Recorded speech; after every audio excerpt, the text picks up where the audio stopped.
friends, this is Richa Sureka. Friends, a very warm welcome to our YouTube channel that is UGC Net JRF by Richa. Friends आप सब बहुत अच्छे होंगे। I hope कि आप बहुत अच्छे से पढ़ाई कर रहे होंगे, बिल्कुल मन से आप हर एक चीज को पढ़ रहे होंगे, समझ रहे होंगे, सारे कॉन्सेप्ट को अच्छे से नोट डाउन भी किया होगा अपनी कॉपी में। ठीक है, तो हम अपनी टीचिंग एप्टीट्यूड की सीरीज को आगे बढ़ाते हैं, जिसमें मैंने आपसे पहले बात की थी अपनी 10th पार्ट में, जिसमें हमने देखा था कि जो टीचिंग एप्टीट्यूड है उसकी थ्योरी को 3 तरीके से क्लासिफाई किया, that is behaviourism, cognitivism and constructivism. तो हमने बिहेवियरिज्म वाला पार्ट तो कवर कर लिया था। अब हम बात करेंगे इसमें कॉग्निटिविज्म की, जिसमें हम कॉग्निटिविज्म की theory, spiral theory, inside learning and social learning से रिलेटेड बात करने वाले हैं। ठीक है, बट जैसा कि आपको पता है कि हम स्टार्ट करते हैं अपना हर सेशन वार्म अप सेशन से, जिसमें हम करते हैं प्रीवियस ईयर के क्वेश्चन। हम अपना हर सेशन स्टार्ट करते हैं प्रीवियस ईयर के क्वेश्चन के साथ। एक वार्म अप सेशन होता है और उसके बाद हम अपने टॉपिक को स्टार्ट करते हैं। तो चलिए हम उसी सिनेरियो को आगे बढ़ाते हैं, देखते हैं कि हमारा पहला क्वेश्चन क्या है। All teaching should aim at ensure learning. Okay, assertion क्या कहता है कि जो टीचिंग है उसका एम क्या होना चाहिए, लर्निंग, और all learning result from teaching. अच्छा, तो जो मैंने आपको क्या बताया था, जो अपना फर्स्ट वाला लेक्चर है उसको एक बार रिकॉल करिए। जैसे मैंने आपको क्या बताया था कि लर्निंग के बहुत सारे मेथड हो सकते हैं। एक बच्चा कहीं से भी सीख सकता है, सोसाइटी से सीखता है, फ्रेंड से सीखता है, स्कूल में सीखता है, टीचर से, मतलब बहुत जगह से वो सीखता है, बुक से सीखता है, बट टीचिंग उसमें वन ऑफ द वे है। तो all learning result from teaching, कि लर्निंग इतना बड़ा है तो टीचिंग उसका इतना सा पार्ट है। ठीक है, तो क्या हुआ यहाँ पे, क्या क्या रीजन कि all learning result from teaching, तो ये तो कभी भी नहीं सही होगा। ठीक है, बट टीचिंग का एम हमेशा लर्निंग होगा। ये बात आई थिंक अब आपको क्लियर हो गई होगी। अगर उस टाइम पे आपने नहीं अच्छे से पढ़ा, नहीं समझा, तो अब आपका क्लियर हो गया। तो इसमें क्या हो गया कि first statement is true and reason is the false. Let's move on the next question. From the list given below, identify the learner characteristics which would facilitate the learner learning system become effective. Learning system कब effective हो पाएगा, हमें ये check करना है। अच्छा, prior experience of learner का prior experience important होता है। ठीक है, लर्नर्स का फैमिली लाइनेज से क्या फर्क पड़ता है, नहीं फर्क पड़ता। ठीक है, एटीट्यूड ऑफ लर्नर का कैसा एटीट्यूड है उसकी पढ़ाई के प्रति, उसका मतलब कि वो पढ़ना चाहता है या नहीं पढ़ना चाहता है, उसका एटीट्यूड, ऑब्वियसली उसके एटीट्यूड से फर्क पड़ता है। ठीक है, लर्नर स्टेज ऑफ डेवलपमेंट, वो कौन से स्टेज में है, जैसे समझ लीजिए कि वो सेंसरी मोटर स्टेज में है या रिकॉल सेशन में है, एडल्ट है लर्नर, चाइल्ड है, कैसा है, तो वो कौन सी स्टेज में है। ऑब्वियसली टीचिंग उसी के हिसाब से होगी। अगर बच्चा छोटा है तो हम उसको कुछ मेमोरी वाली चीजें बताएंगे कि रिकॉल कर पाए, याद करना सिखाएंगे। जब वो बच्चा थोड़ा अडल्ट हो जाएगा तो हम उसको क्या बताएंगे कि कैसे समझना है। तो ऑब्वियसली ये जो लर्निंग है अफेक्ट करती है स्टेज ऑफ डेवलपमेंट से भी। लर्नर फूड हैबिट, लर्नर की फूड हैबिट से कोई फर्क नहीं पड़ता। लर्नर रिलीजियस एफिलिएशन, उससे भी फर्क नहीं पड़ता। तो ऑप्शन क्या होगा, first 3 and 4, first 3 and 4, so the answer is B. ठीक है, हमारा थर्ड क्वेश्चन क्या है, which of the following is a key behaviour in effective teaching. अब देखिए इस पे तो हमने बहुत सारे क्वेश्चन कर लिए हैं कि बिहेवियर और हेल्पफुल बिहेवियर, इसमें तो अब आप बिल्कुल एक्सपर्ट हो चुके होंगे आई थिंक।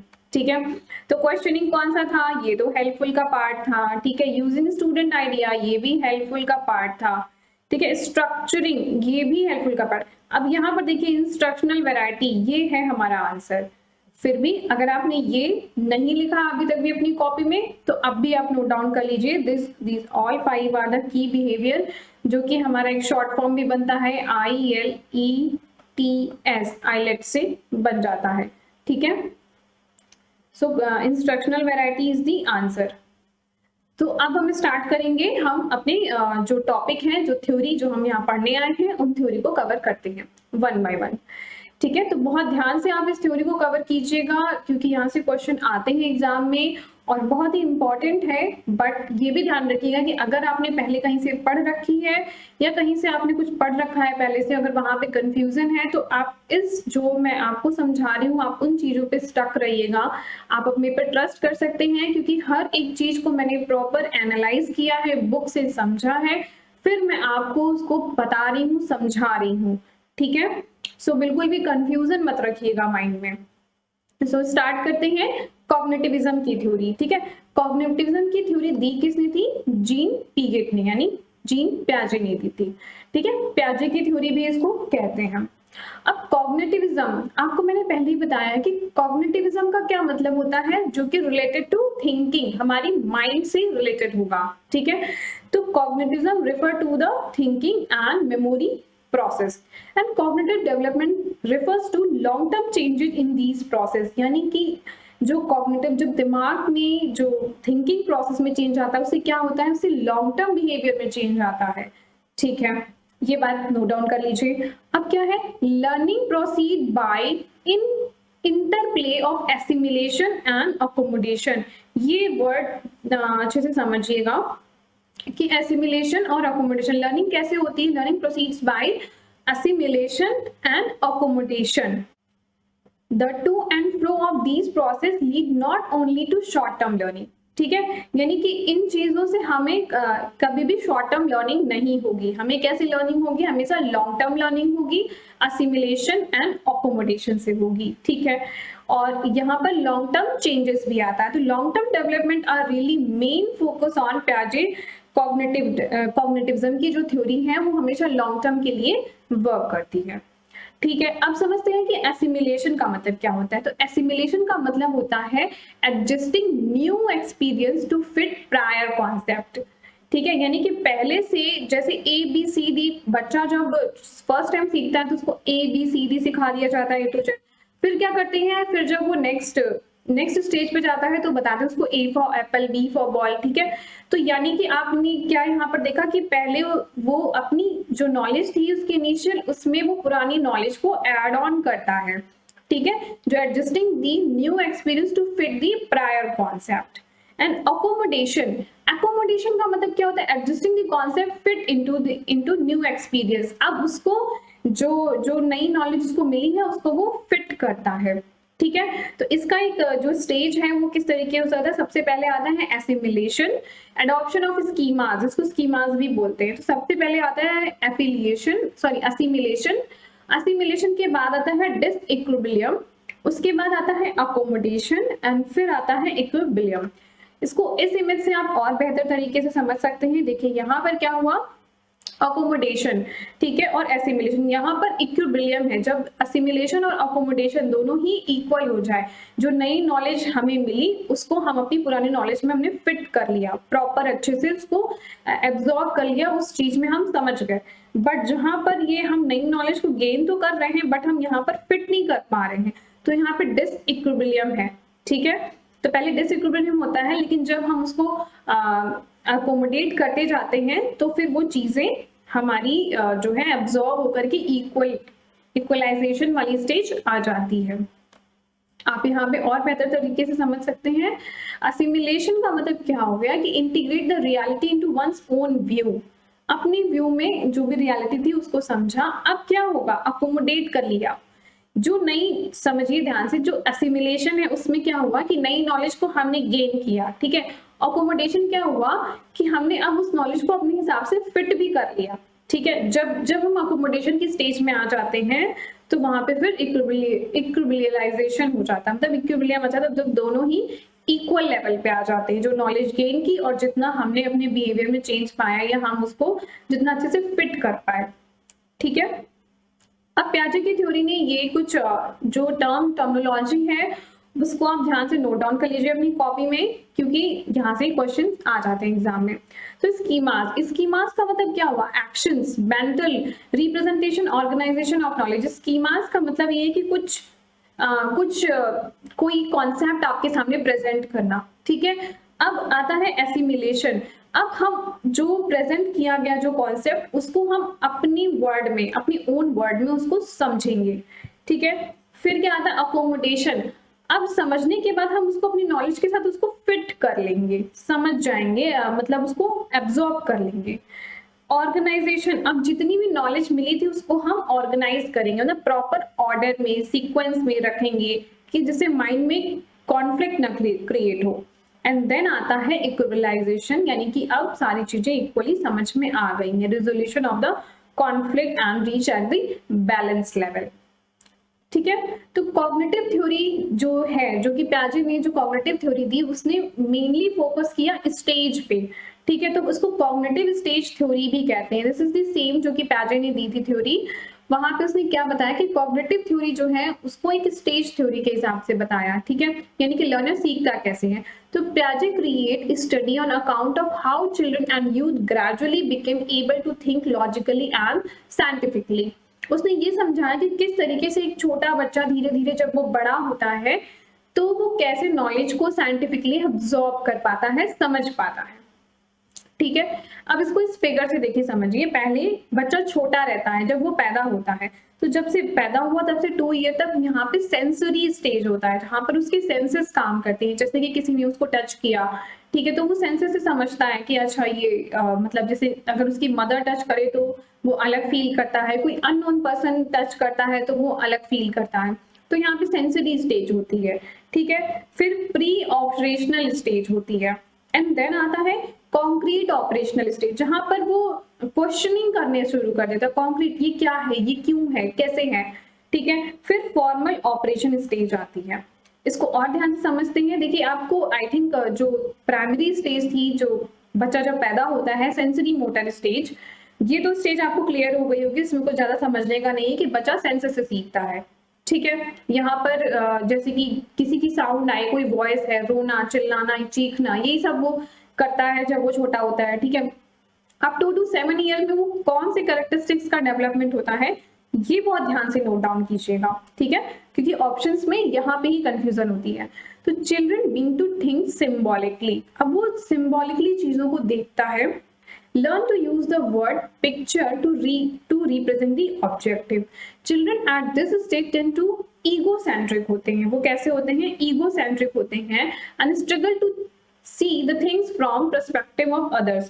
अब वो क्या करते हैं? दूसरों के perspective से वो चीजों को देखना स्टार्ट करते हैं और वो सिंबॉलिकली समझते हैं। ठीक है, एंड द नेक्स्ट स्टेज जो कि थर्ड स्टेज है हमारी, ये सेकेंड स्टेज थी, थर्ड स्टेज है 7 to 11 ईयर। यहाँ पर क्या होता है, during this stage children begin thinking logically. अब वो लॉजिकली तो सोचता है लेकिन कॉन्क्रीट होते हैं। ठीक है, कैसे, मतलब ये चीज क्यों आई है ना, ये क्यों हुआ, ये कैसे हुआ, यानी कि कॉन्क्रीट का मतलब हुआ कि बस एक फिक्स है कि यहीं तक वो सोच पाता है। ठीक है, जब वो मतलब जब यहाँ पे कॉन्क्रीट नहीं हो तो मतलब क्या है कि वो बियॉन्ड द बाउंड्री भी वो चीजों को सीख रहा है। बट यहाँ पर कैसा है कि कॉन्क्रीट है, लॉजिक है बट कॉन्क्रीट है। They begin to understand concept of conservation. जैसे कि कंजर्वेशन का मतलब क्या हुआ यहाँ पर कि अब जैसे इस इमेज में देखिए कि वो क्या कर रहा है कि अच्छा ये जो इस हाथ में भी वाटर है, इस हाथ में भी वाटर है, 2 ग्लास है, दोनों में वाटर है, बट इसमें जो है कि सिर्फ इतने लेवल तक पानी आता है और इसमें इतना ऊंचा है। ठीक है, मतलब पानी की लेंथ को अगर देखा जाए तो दोनों डिफरेंट है but the amount of water is the same. ठीक है, तो ये इस चीज को समझने की कोशिश कर रहा है बच्चा यहाँ पर कि बताती हूँ। हाँ, इस चीज को यहाँ पर ये देखने की कोशिश कर रहा है कि ये क्या है, मतलब ये कैसे ऐसा हो रहा है कि अच्छा इस बर्तन में गया तो पानी चेंज हो गया but amount is the same but level is the different. So वो चीजों को समझ रहा है। आप इमेज से आई थिंक समझ पा रहे होंगे। The thinking became more logic. अब यहाँ पर थोड़ी सी थिंकिंग कैसी होती है, लॉजिक, यानी कि तो जो सेकेंड स्टेज से थर्ड स्टेज पर जब आते हैं तो जो थर्ड वाली स्टेज होती है वहां पे ज्यादा लॉजिकल सोच पाता है, ज्यादा ऑर्गेनाइज कर पाता है, लेकिन फिर भी कैसा थॉट होता है उसका, कॉन्क्रीट होता है। Children begin use inductive logic. अच्छा, इंडक्टिव लॉजिक का मतलब क्या हो गया, एक होती है आपकी लर्निंग डिडक्टिव होती है, एक होती है इंडक्टिव। ठीक है, इंडक्टिव का मतलब क्या हो गया कि किसी ऑब्जेक्ट से कोई एक एग्जाम्पल मिला, उससे हम उसकी थ्योरी पर जा रहे हैं। ठीक है, एग्जाम्पल से थ्योरी पर जा रहे हैं, दैट इज द इंडक्टिव, जो कि बॉटम अप अप्रोच है, और डिडक्टिव क्या होता है, टॉप डाउन अप्रोच। जैसे कि जब हमें कोई थ्योरी पता हो, उससे जब हम नीचे की तरफ जाते हैं, that is the deductive approach. तो यहाँ पर बच्चा कैसा है, इंडक्टिव है, यानी कि कोई एक एग्जाम्पल मिला, उससे सीखा, उससे वो ज्यादा है इंडक्टिव की तरफ।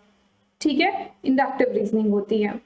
और जो नेक्स्ट स्टेज होती है, जो कि हमारी 12 साल से लेकर के जो उसके आगे की जो एज होती है, मतलब आप टू जितना बड़ा बच्चा हो जाए उस तक की जो एज है, that is the our 4th stage. और इस स्टेज में बच्चा कैसा होता है, बच्चा जो होता है वो यंग और अडल्ट हो जाता है। ठीक है, इस स्टेज में कैसा होता है, adult begin to think abstractly.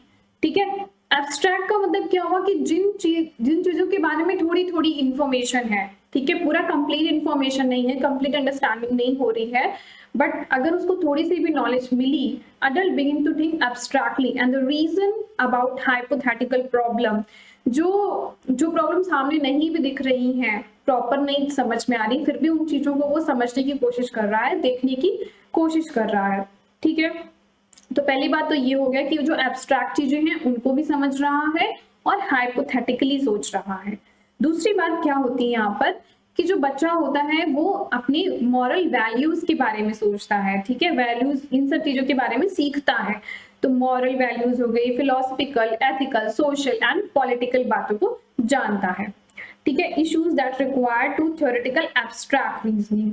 ठीक है, begin to use deductive logic. अब यहाँ पर लॉजिक कैसा यूज करता है बच्चा, डिडक्टिव। डिडक्टिव का मतलब क्या हो गया कि अब जैसे उसको थ्योरी पता चल गई, ठीक है, कोई थ्योरी उसको बताई गई, समझाई, अब वो क्या करेगा, उस थ्योरी को हर जगह अप्लाई कर करके देखेगा। जैसे कि अगर उसको न्यूटन्स लॉ बताया गया कि हाँ, सारी जो ग्रेविटेशनल फोर्स है वो हमेशा लगता है, हमें नीचे की तरफ ग्रेविटेशनल फोर्स लगता है। अब क्या करेगा, वो हर चीजों पे ट्राई करके देखेगा, अच्छा ग्रेविटेशनल फोर्स लगता है कि नहीं लगता, लगता है तो क्या होता है, अगर मैं कोई चीज ऐसे फेंकूं तो वो नीचे जा रही है कि नहीं जा रही, कहीं रुक तो नहीं जा रही। तो वही चीज है कि जब वो थ्योरी सीख जाता है तो वो उसको हर चीज पे अप्लाई कर करके देखता है। तो this is the 4th stage. ठीक है, अब एक बार और मैं आपको समझा देती हूँ। सबसे पहले कौन सी स्टेज थी, फटाफट से आप टाइप कीजिए, सेंसरी मोटर स्टेज, जहां पर बच्चा सेंसेस से सीखता है। ठीक है, फिर क्या आता है, प्री ऑपरेशनल स्टेज, जहां पर बच्चा सिंबॉलिकली चीजों को देखता है। ठीक है, फिर क्या आता है, कॉन्क्रीट ऑपरेशनल, यहाँ पर कैसी नॉलेज होती है, कॉन्क्रीट ऑपरेशन, चाहे लर्न द रूल्स, जैसे कि यहाँ पे कैसी लर्निंग होती है, इंडक्टिव चीजें होती हैं, एक चीज जो कोई एग्जाम्पल देखा उससे हम उसकी थ्योरी की तरफ जाते हैं। बट फॉर्मल ऑपरेशनल जो होता है, यहाँ पर उसको थ्योरी बता दी गई, एब्स्ट्रैक्ट जो नॉलेज थी हाइपोथेटिकली सोचता है। ठीक है, ये चारों बातें आपके दिमाग में होनी चाहिए। अब हम अपनी दूसरी थ्योरी की तरफ मूव ऑन करते हैं। फर्स्ट हमने कवर कर लिया कॉग्निटिविज्म की थ्योरी, जो कि किसने दी थी, पियाजे ने। ठीक है, and the second is spiral curriculum theory. ठीक है, स्पाइरल करिकुलम थ्योरी जो कि बर्नर ने दी, ये नाम भी आप नोट डाउन कर लीजिएगा। अच्छा, स्पाइरल करिकुलम का क्या मतलब होता है, स्पाइरल, स्पाइरल का मतलब आप समझते हैं, आई थिंक आपके पास स्पाइरल वाली नोटबुक भी होगी, आप लोग बहुत अच्छे उस पर भी लिखते हैं। तो कैसी होती है वहां पर नोटबुक, ऐसे ऐसे बना रहता है ना स्पाइरल। ठीक है, ऐसे उसमें पेजेस अटैच्ड होते हैं।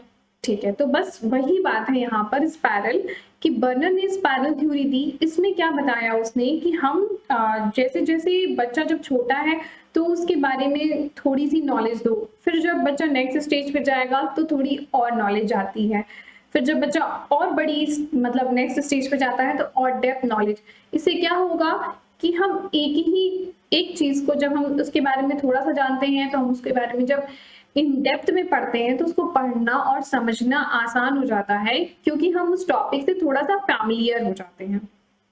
ठीक है, अब देखते हैं बर्नर कहते क्या है। Bruner's spiral curriculum is the approach of education that involve regularly revisiting. ठीक है, इस वर्ड को नोट डाउन कर लीजिए, revisiting the same educational topic over the course of student and education. Each time the content is revisit, जब हम बार बार उस content को बार बार देखते हैं तो स्टूडेंट अगेन द डीपर, वो डीपर और डीपर होता जाता है। समझिए यहाँ पर किस तरीके से, देखिए सबसे पहले अगर न्यू कंटेंट सामने आएगा तो जस्ट उसको कुछ नए नए वर्ड्स उसके सामने आएंगे, फिर उस वर्ड को डिटेल में यहाँ पर जब रिवाइज करेगा तो और डेप्थ में समझेगा। फिर यहाँ पर आता है उसका मास्टरी लेवल। तो देखिए ये एरो है, इसको भी बना लीजिएगा, इस इमेज को बना लीजिए अपनी कॉपी में, कि यहाँ पे धीरे धीरे क्या होता है, डिफिकल्टी लेवल उसका बढ़ता जाता है। सपोज इसकी सबसे पहले इकोनॉमिक्स में आपको सिर्फ बता दिया गया, आपका जो है डिमांड की थ्योरी दे दी गई कि डिमांड ये चीज होती है। फिर उसको और डिटेल में समझाया गया कि अच्छा मार्केट डिमांड अलग होती है, कस्टमर की डिमांड अलग होती है, ठीक है। फिर और डिटेल में समझे कि इस पे नई नई थ्योरीज भी हैं, ठीक है। तो इस तरीके से जब हम डेप्थ में जाते जाते हैं तो आगे हमारी जो सेम टॉपिक है उसको डीपर में पढ़ना इजी हो जाता है, क्योंकि सेम चीज अगर हम बार बार देखेंगे और डीप में देखेंगे तो उसको एब्जॉर्ब करना इजी होता है, ठीक है। ऐसा किसने कहा? ऐसा बर्नर ने कहा, ठीक है। स्पाइरल करिकुलम बेस्ड ऑन 3 की आइडियाज, 3 की आइडियाज थे, इन आइडियाज को नोट डाउन कर लीजिए। तो student revisit the same topic, जैसे जो टॉपिक यहाँ पे बताया गया वही टॉपिक यहाँ बताया जाएगा, बस डीपर होगा। कॉम्प्लेक्सिटी को इंक्रीज किया जाए, ठीक है, and go into the depth. Student familiar with keywords, क्योंकि कुछ कीवर्ड्स होंगे जो कि उसको पहले से पता होगा, अब उसको समझना, जो डिफिकल्ट चीजें होंगी वो भी यहाँ पर समझ पाना इजी हो जाएगा, ठीक है। तो अब हम देखते हैं कि इसमें क्या क्या वर्ड आपको ध्यान में रखने हैं। रीविजिटिंग, क्या हो रहा है यहाँ पर? सेम चीज को बार बार रीविजिट करना हो रहा है। फिर क्या है? इंक्रीज द कॉम्प्लेक्सिटी, जैसे जैसे हम ऊपर जाते हैं डिफिकल्टी लेवल बढ़ता है। फिर क्या होगा कि repetition of the topic will increase the retention. This is the crux of theory. ये 3 वर्ड आप नोट डाउन कर लीजिए और ये 3 की आइडिया और ये फिगर बना लीजिए, ठीक है। तो आपकी 2 थ्योरी कवर हो गई। Let's move on our third theory. Third theory क्या है? Inside learning. इनसाइड लर्निंग जो कि दी किसने है? कोलर ने। इनसाइड लर्निंग यानी कि यहाँ पर इनसाइड से वर्ड से आपको कुछ समझना होगा, जहां पर हमारी बात हो रही है कि हमारे दिमाग में कोई चीज क्लिक करे। जैसे कभी कभी आपके साथ भी होता होगा ना कि कोई क्वेश्चन आप सॉल्व कर रहे हैं, कोशिश कर रहे हैं, बट नहीं हो रहा, छोड़ दिया। फिर बाद में क्या होता है, कभी एकदम अचानक से याद आता है कि अच्छा इस क्वेश्चन में अगर इस तरीके से सॉल्व किया जाए तो इजीली हो जाएगा। तो समझिए यही है इनसाइड लर्निंग। इनसाइड लर्निंग क्या बताती है आपको? Insight learning refer to the sudden realisation, यानी कि यहाँ पर क्या होता है? सडन रियलाइजेशन होता है सोल्यूशन ऑफ अ प्रॉब्लम, ठीक है, after a mental manipulation aspects of a problem while Kohler experimental of the Sultan. ठीक है, यहाँ पर क्या है, ये एक चिंपैंजी है जिसके कोलर ने इस थ्योरी को उसके हिसाब से सोच के बताया। उसने क्या बताया कि जब हम कभी कभी किसी प्रॉब्लम का सोल्यूशन हमें कैसे मिलता है, जब हम उस चीज को काफी देर तक सोचते हैं, मैनिपुलेट करते हैं, अपने माइंड में चीजों को सोचते हैं, फिर उसका अचानक से एक हमें सोल्यूशन का आइडिया आता है। तो this is the inside learning theory, दिमाग में उसका आइडिया आना। ठीक है, अब यही है कि उसको एक केज में जो है बंद कर दिया गया, एक बॉक्स में, और वो फिर यही सोच रहा है कि कैसे, मुझे उसको भूख लगी है तो कैसे वो खाना खाए। ठीक है, तो अब उसको सोचता है वो, लेकिन फिर उसको एकदम से दिमाग में आता, अच्छा यहाँ पर कुछ स्टिक और केज में एक केज है जिसमें कि जो है स्टिक वगैरह कुछ रख दी गई है, और फिर उसको दिमाग में अचानक से आइडिया आता है कि वो जो स्टिक है उसकी ही हेल्प से वो अपनी फूड को फाइंड आउट कर सकता है। ठीक है, अपनी प्रॉब्लम को सॉल्व कर सकता है। तो इसमें 4 स्टेज होती हैं, देयर इज अ 4 स्टेज। ठीक है, पहले होता है प्रिपरेशन। प्रिपरेशन में क्या होता है कि उसके सामने कुछ क्वेश्चन समझ लीजिए सामने आया, दैट इज प्रिपरेशन। इनकबिशन, वो सोचता है दिमाग में कि अच्छा कैसे होगा, ट्रायल एंड एरर यहाँ पर हो रहा है, बट वो माइंड में सिर्फ हो रहा है। फिर क्या होता है इनसाइट्स, उसको दिमाग में अचानक से चीजें आती, अच्छा इसका सोल्यूशन तो ये इस तरीके से होगा, ये वाला फॉर्मूला लगाना है। ठीक है, तो दैट इज द इनसाइट। और जब उसको अप्लाई करता है तो यहाँ पर क्या होता है वेरिफिकेशन, जब उसको आंसर, उसका सोल्यूशन मिल जाता है। तो यही थी जो कोहलर की थ्योरी है, inside learning theory. Let's move on अब 4th थ्योरी, जो कि हमारी लास्ट थ्योरी है, जहां पर बात करेंगे सोशल लर्निंग की। ठीक है, अब नाम से समझ में आ रहा होगा कि आपको सोशल लर्निंग क्या है। सोशल लर्निंग अल्बर्ट बंदूरा ने दी थी, ये आप नोट डाउन कर लीजिए। सोशल का मतलब क्या हो गया, सोसाइटी, है ना, तो बस वही बात है यहाँ पर। Social learning is defined as a learning through the observation of other people's behaviour. लोगों के बिहेवियर को देख करके जब हम सीखें, जैसे हम अपनी फैमिली में सीखते हैं, अपने फ्रेंड से सीखते हैं, अपने अड़ोसियों पड़ोसियों से सीखते हैं, ठीक है, हम कहीं और जा रहे होते हैं, आजकल तो लोग फेसबुक, व्हाट्सएप, इन सभी चीजों से भी बहुत कुछ सीखते हैं, क्योंकि अब तो वही सोसाइटी का एक बहुत बड़ा हिस्सा है। तो it is the process of social changes which people learn from each other. एक दूसरे से सीखते हैं, this is a social learning, each other से सबसे हम सीखते हैं। And veg can be defined with social ecological system. इसको बताया गया कि सोशल इकोलॉजिकल सिस्टम होता है।